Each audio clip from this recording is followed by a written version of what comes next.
দেখতে পাচ্ছেন শাহাদাতপুর মুকদম শাহদৌলতের মাজারের বিশাল এক ওরস শরীফের আয়োজন করা হয়েছে। ওরস শরীফের দরজা পাকানো হচ্ছে।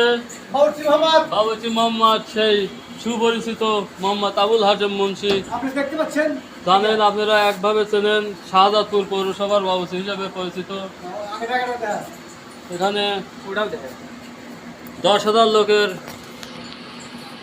জর্দা হচ্ছে। কিভাবে আমাদের কাজ চলছে দেখতে পাচ্ছেন, মোরগ বাজিচ্ছে। ওয়াও, সেই সকালের ছাই কিন্তু সব কাহিনী গাইলিয়া।